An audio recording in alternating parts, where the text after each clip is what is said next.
What are human rights? To find out, we asked people what they thought. Why are human rights important in your life? Human rights are important in my life because in my life they're protected because I'm an American. So rights are an agreed upon thing based on the group that you're in, you know. I would think that everybody wanted the same rights, and that is to, you know, to be free enough to just work and earn a living. But if you're stuck in a group where that right is not an option, then your rights are what they are, not what you want them to be. Yeah.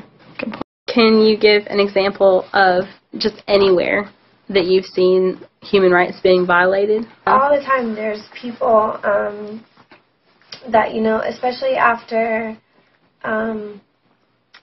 the terrorist attacks in 9/11, we heard of and we saw the people that were religious in the Islamic religion, that they got treated really bad. But they were also Americans. You know, they were born in this country. Just because they choose to practice a different religion doesn't mean that they should be persecuted for something that a terrorist radical group did.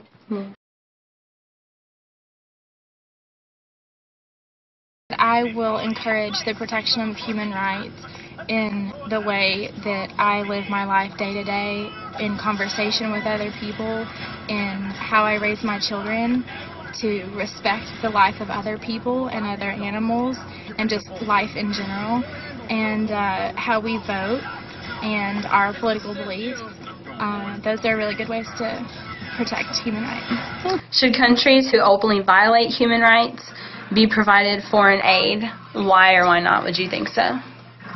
Countries that openly violate it should get aid because their people can't do anything about it. It's not like they can just make their government change things or not. So we should go over and help them, if anything. Yeah. What barriers or challenges do we face while establishing international policy on human rights? There's a lot of barriers that we face. I mean, there's different policies in other countries. There's different cultures and different religions that we just can't change in the way they do things in their country. Joseph Kony, the leader of a Ugandan militia group known as the Lord's Resistance Army, referred to their actions in this statement. Is it bad? It is not against human rights, and that commandment was not given by Joseph. It was not given by the LRA. No, that commandment was given by God. Are the actions of the LRA justified by religious reasons? Why or why not?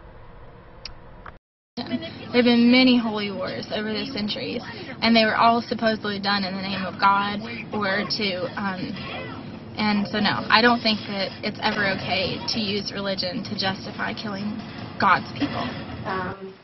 If it was from God, I think it would be a different type of message. I think that it wouldn't be going and killing people and persecuting them because of their religion. I mean, just almost a repeat of the Christian Crusades hundreds of years ago. That wasn't right either. It's not right to kill somebody because they don't believe in what you want them to believe, you know. Actions are justified based on the amount of people around you who believe that the actions are justified. If you can get a good big group of people to agree with your line of thinking, that's what makes rights relative.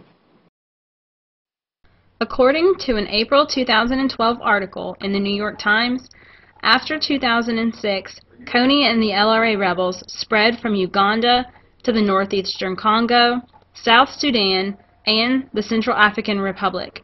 Knowing now the conflict is on an international rather than a national basis, do you support more or less the use of outside interference in stopping Joseph Kony and his crimes against humanity?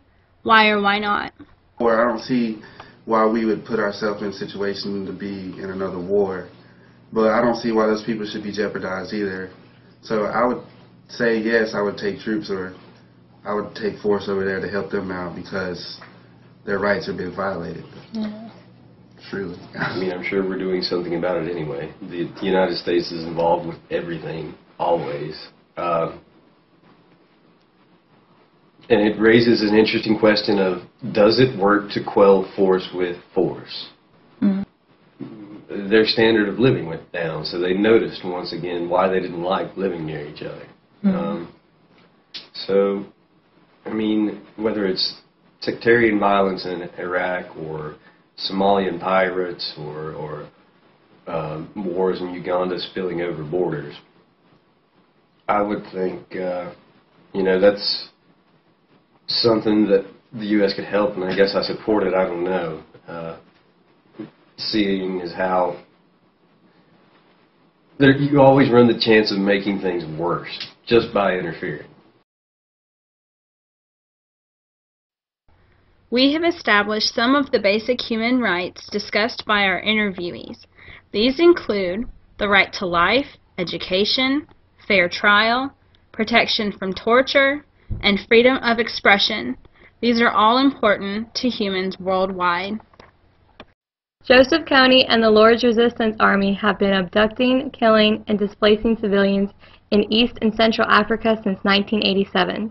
Since 2008, they have carried out their attacks in the border regions of northeastern Congo, South Sudan, and Central African Republic.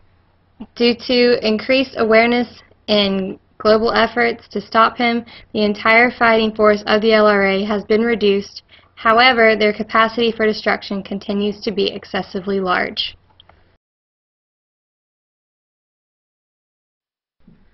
According to the United Nations Universal Declaration of Human Rights, the recognition of the equal and inalienable rights of all members of the human family is the foundation of freedom, justice, and peace in the world.